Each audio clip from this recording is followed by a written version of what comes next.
Sul vostro vitalizio, io trovo giusto che anche il parlamentare, anche il politico abbia una pensione, non soltanto il parlamentare, ma anche il sindaco, anche il presidente di provincia, che non ci percepiscono di contributi un becco di un quattrino.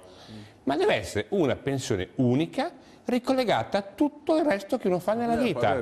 Lei era avvocato. Certo. Andrà in pensione con due pensioni, una da avvocato, una da SID e una da parlamentare. Sì, l'avvocato è un po' ridicola, però insomma, è così. Sì, certo. E se lei fosse stato consigliere regionale, anzi no. no. Sono stato. Ah, giusto, ne ha 3 di pensioni lei. Vabbè, ma è così. Ancora una non ce l'ho. Gava, nel senso, lei ne avrà 3. Sì, è sbagliato. Lei deve averne una. Sono d'accordo. Deve averne una, no 3. Sono d'accordo. Mi sembra veramente una questione di buon senso che non siano 3 ma una. Questo è una cosa di folle. Ma perché non siete capaci di farlo? Cosa ci vuole? Cosa ci vuole? Beh, però dobbiamo anche dire che insomma ci sono... le 3 pensioni. No, non difendo le 3 pensioni. Dobbiamo... No, io ho fatto l'emendamento... No, io che gli darei i contributi da sindaco, ma non può averne una da sindaco, una da parlamentare e una da libero azionista. Stavo dicendo una cosa, Fabio, fammi finire però, che ci sono pensioni che sono collegate all'INPS che possono essere unificate, ci sono delle casse autonome di liberi professionisti... Lei si ricollega alle pensioni pubbliche? Certo, però... Voi siete dipendenti statali? Certo. Non dovete avere una pensione X a parte. Perché? No, ma non lo posso capire, non ce la faccio. Volevo dirti, vai a spiegare ai ragionieri commercialisti... Ai parlamentari lo spiego. Perché erano dei vitalizi prima, quindi avevano la stessa funzione dell'assicurazione privata. Lo so. Eravamo con un giorno a parlamentare, c'era il vitalizio, dai. La privata paga pantalone però.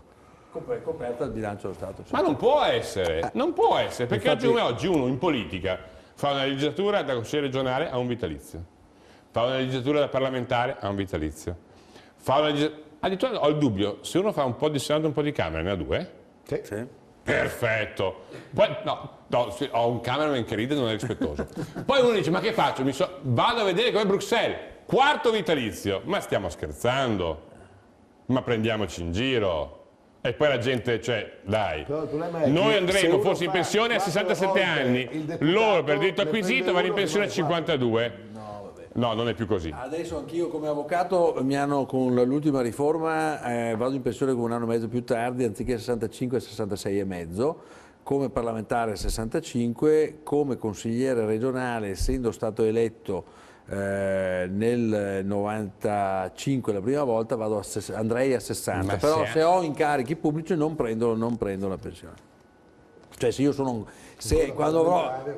io adesso già potrei prenderla perché ho già compiuto 60 anni, se non dovessi più essere eletto la prendo, ma se io continuo a fare il parlamentare non la prendo. Io non la sto prendendo quella del consigliere regionale.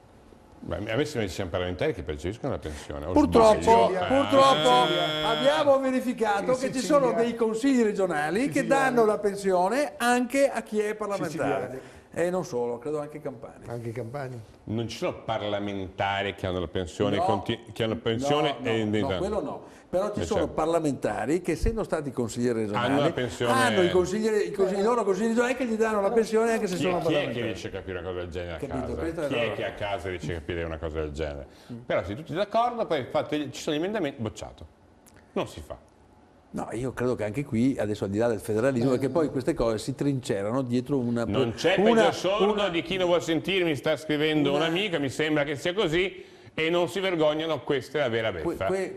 Ci sono queste cose, uno si trincerà dietro una presunta autonomia. Posso delegare, la mia autonomia. pensione sarà cospicua, 35 anni, mi scrive Titti, e prenderò 1.200 euro. Beh, non ti va male, Titti, eh? No. Quindi delega del deputato avvocato, ex consigliere regionale, ritiene anche la mia, tanto mi sorridono i monti.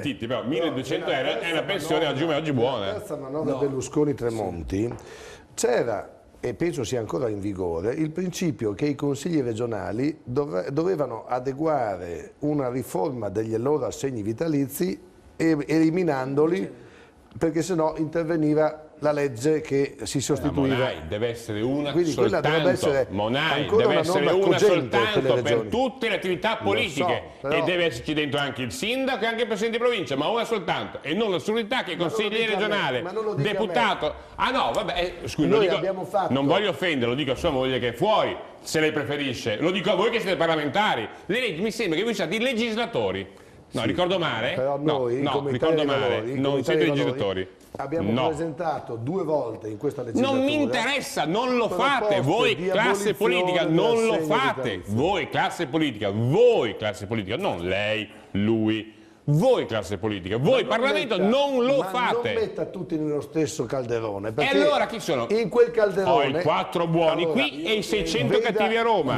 Visto che ha internet, vedo che ha internet, perché se no mi interrompi. Va bene, allora, lo dica con parole sue. Pubblicità. Perfetto.